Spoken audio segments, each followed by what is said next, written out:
Welcome to today's story. This is not just a story about a woman named Anna.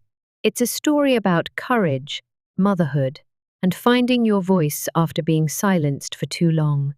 If you've ever felt lost, alone, or afraid to speak your truth, this story is for you. My name is Anna. I want to tell you my story.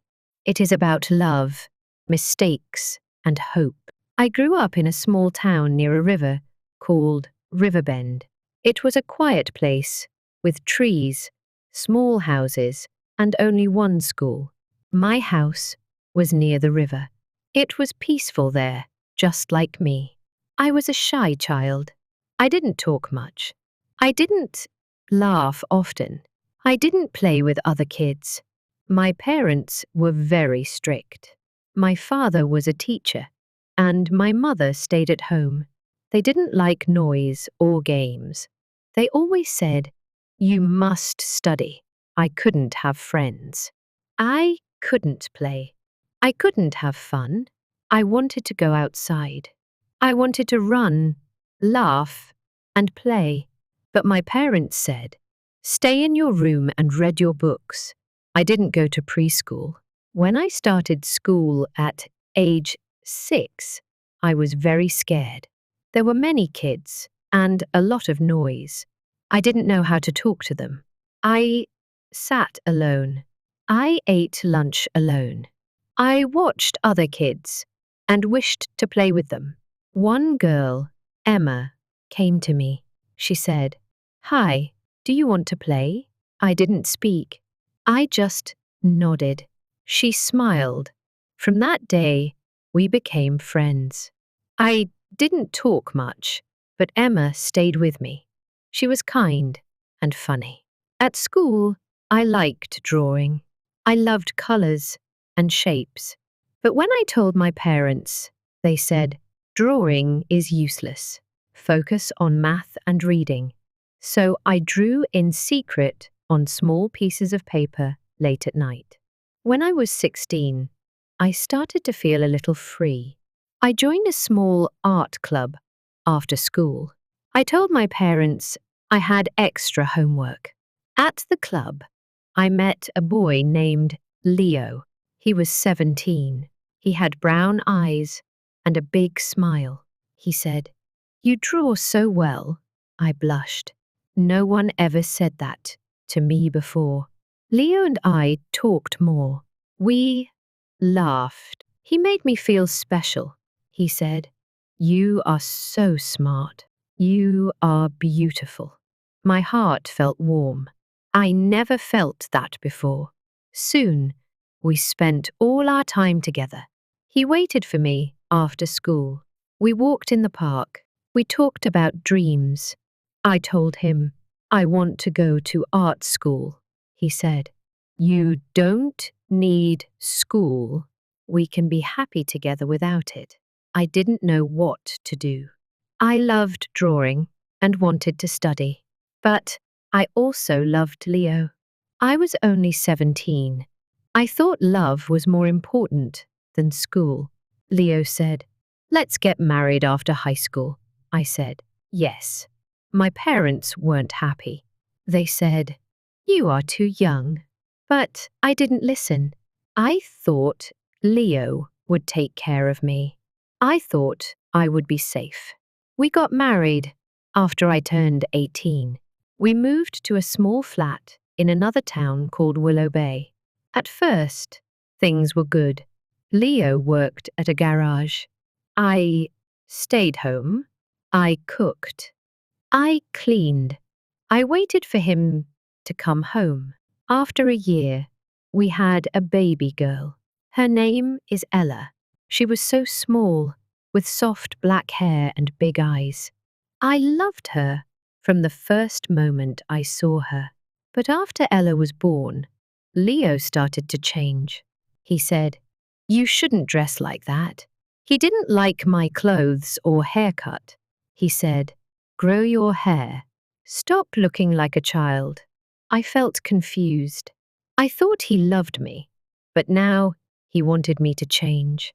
He didn't want me to meet my old friends. He said, "They don't understand you. You have a family now. Stay home." I listened. I stayed home. Then Leo started coming home late. He said he was with friends, but I didn't know which friends. I felt lonely. I wanted to talk, but he didn't listen. One night, he came home angry.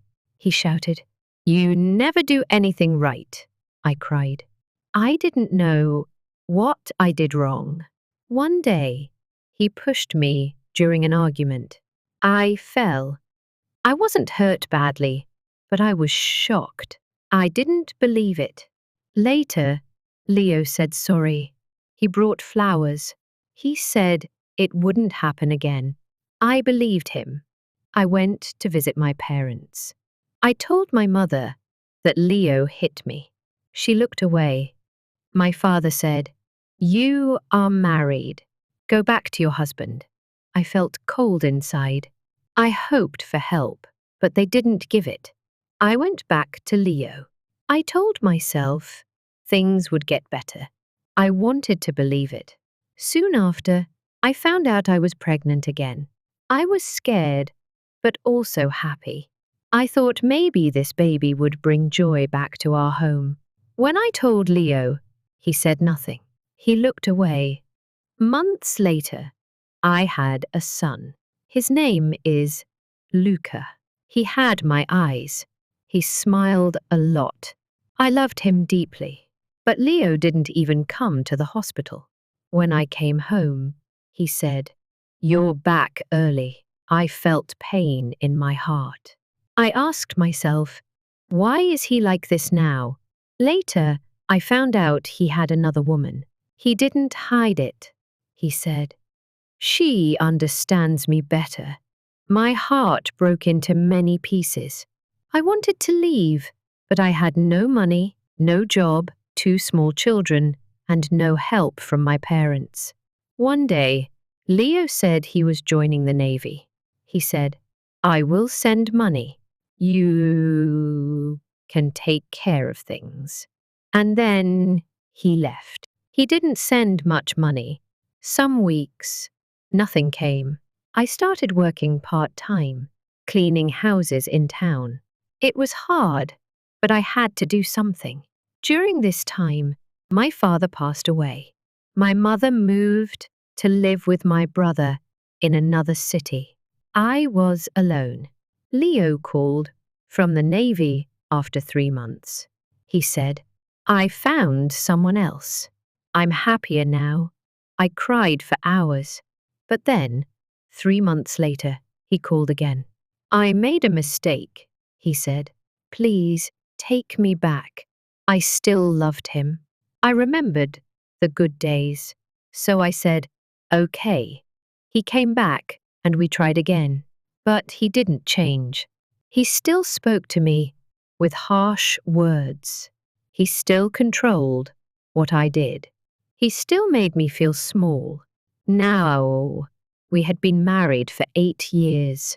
I was 26 years old. I often looked at myself in the mirror and asked, "Who am I now?" But I didn't know the answer. Before I share more of my story, I want to ask you something. Where are you listening from? It gives me strength to know someone is hearing my words. Someone who understands. Please write in the comments. I would really love to know.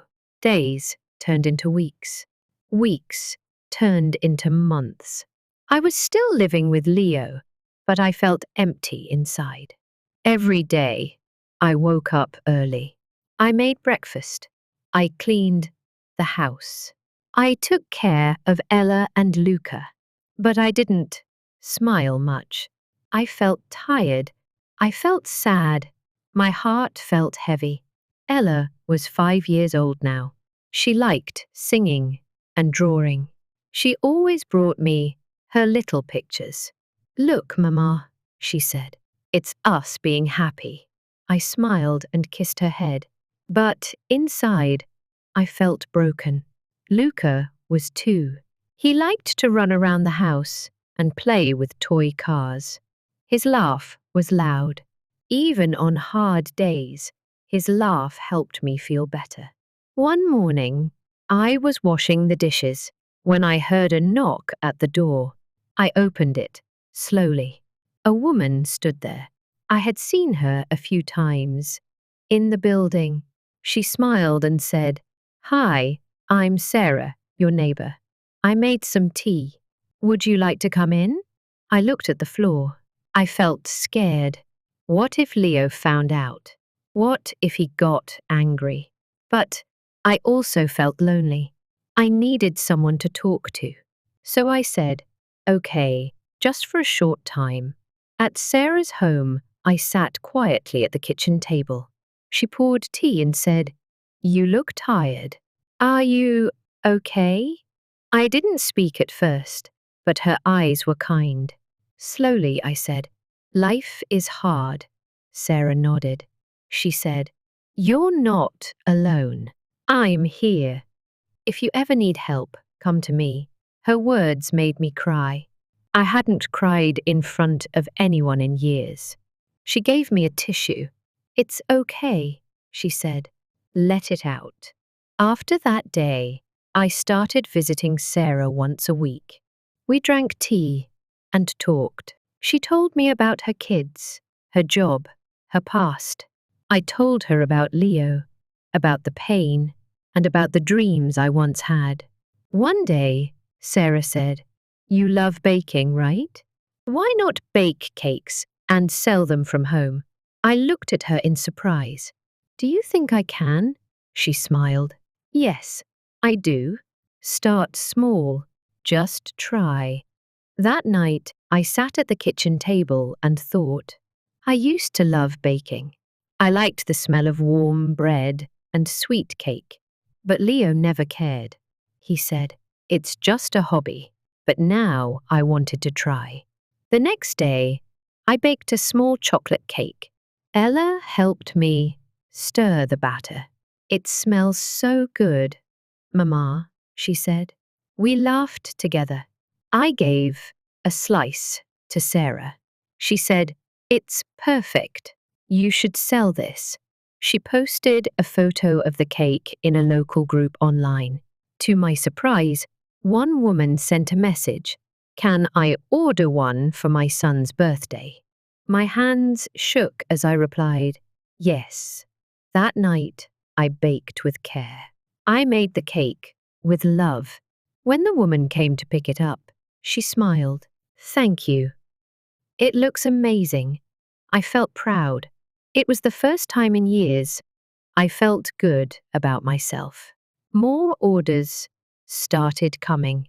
Not too many, but enough. I saved a little money. I used it to buy better baking tools, better ingredients, and sometimes even a small toy for Ella or Luca. Leo noticed.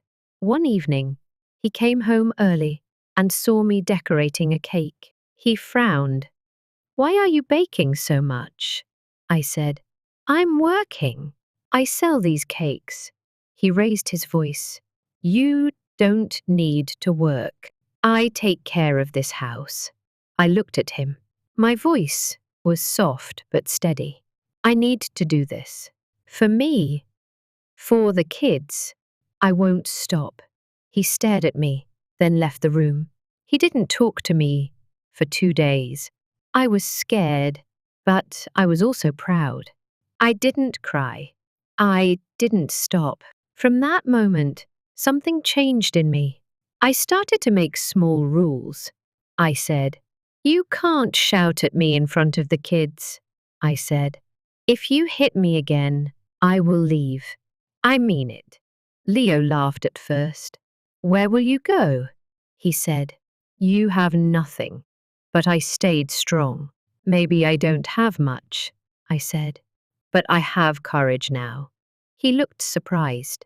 He didn't believe me. But I meant every word. I started dressing the way I liked again. I cut my hair short. I wore a red shirt I loved. Leo said, "You look strange."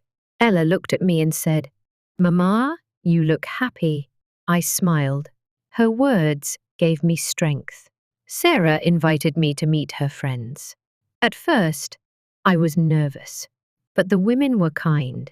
They didn't ask too many questions. They made me laugh. One of them said, "You are very strong, Anna." I wanted to cry again, but this time the tears were happy. I kept baking. I made birthday cakes, cupcakes, even wedding cakes. Some weeks were hard. Sometimes orders were low. Sometimes Leo still shouted.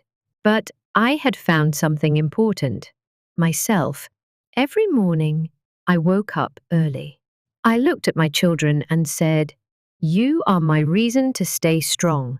I packed Ella's lunch for school. I played with Luca. I cleaned. I baked. I planned. Some days, I was tired. Some days, I was sad. But I wasn't silent anymore. I didn't feel invisible. One afternoon, while cleaning a drawer, I found an old sketchbook from school. My drawings were still there. Small birds, trees, faces, dreams. I smiled. I picked up a pencil and started to draw again. That night, I sat with Ella and Luca. Ella drew flowers, and Luca scribbled with crayons. I felt peaceful in that moment. Leo still lived in the same house. He was still angry sometimes, but I had changed. I was no longer the scared girl I used to be. One night I told him, "I don't need you to be perfect. I just need you to respect me." He didn't say anything, but he didn't yell either. I was learning how to live my life, not for him, but for myself and my children. And for the first time in many years, I believed that maybe things could get better. It was a sunny morning in Riverbend. Birds were singing outside my window. Ella was getting ready for school, and Luca was playing with his toy cars on the floor. I stood in the kitchen, holding a cup of tea, watching the sunlight come in. I felt different these days, stronger, braver.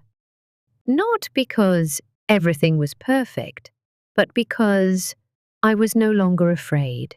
I looked at my children and whispered to myself, "You are the reason I keep going." That morning, Ella hugged me before school. "Mama," she said, "when I grow up, I want to be like you. You make people happy with your cakes. You are strong." Her words touched my heart. I smiled and kissed her forehead. "You can be anything you want, my love." After she left, I sat with Luca and played for a while. His laugh filled the room. Then I started baking. I had 3 cake orders that day. Life was busy now, but I liked it. Later that afternoon, Sarah came by. She brought flowers from her garden. "Just for you," she said with a smile. "You look happy these days." "I'm trying," I said. "Some days are still hard, but I feel more like myself now." Sarah nodded. "You are doing amazing. And remember, you are never alone." Her words stayed in my heart all evening. That night, Leo came home late. He didn't say hello. He just sat in the living room and turned on the TV. I asked him, "Did you eat?" He didn't answer. I felt a little sad, but not broken. After the kids went to sleep, I sat down near him. "Leo," I said, "we need to talk." He looked at me, surprised. "I don't want to fight," I said, "but I want peace. If you want to stay in this house, things must change. You can't hurt me with your words anymore. You must respect me." He didn't speak for a minute. Then he said, "You've changed." "Yes," I said. "I had to. I was tired of feeling small. I was tired of crying." He looked down. He didn't say sorry, but he didn't get angry either. I stood up and said, I hope you will change too, for yourself and for the kids. Then I walked away. That night, I didn't cry. The next day, I opened a notebook. I wrote down a list. At the top, I wrote, my dreams. 1. Open my own cake shop. 2. Save money for Ella and Luca's school. 3. Go to art class again. 4. Feel happy and free. It was a small list, but it was mine. Weeks passed. Leo was still quiet. Sometimes he helped with the kids. Sometimes he didn't. But he didn't shout anymore. He saw I was serious. He saw I had changed. One day, I saw a flyer near the bakery. It said, Small business help, free classes at the library. I took a photo and showed it to Sarah. She said, You should go. I was nervous. But I don't know much about business. You know cakes, she said. That's enough to start. So every Thursday, I went to the library. I learned how to price my cakes, how to use social media, how to plan my money. I met other women like me, mothers, dreamers, hard workers. I started saving more money. I made a logo for my baking. I called it Anna's Sweet Table. I wrote the name in pink and blue on little boxes. I felt proud every time I packed an order. One evening, I sat on the balcony and watched the river. The water moved slowly. I took a deep breath. For the first time in many years, I felt peace in my heart. Ella came outside and sat beside me. She looked at the sky and asked, Mama, do you think dreams come true? I looked at her small face, her soft eyes. Yes, I said, but sometimes we have to fight for them. And sometimes they come in a different way than we thought. She leaned on my shoulder. I hope you get your dream, Mama. I hope you do too, I whispered. That night, I wrote a letter to myself. Dear Anna, you were scared. You were tired. But you didn't give up. You are learning, growing, and healing. Keep going. One day, you will be free. I put the letter in a drawer. I didn't know what the future would bring. I didn't know if Leo would ever become the man I once loved, but I knew one thing. I would never go back to the girl who was afraid to speak. I had my children. I had my strength. I had my small kitchen, my cakes, my colors, and my dreams. And that was enough for now. If you are reading my story, I want you to remember one thing. You are strong. You can survive hard times. Even on the darkest days, you can find a small light. Don't give up on yourself. You are not alone. If this story touched your heart, please like, comment, and share with someone who needs to hear these words. And don't forget to subscribe for more emotional and inspiring stories. You are not alone. Your story matters, and we're here to walk with you.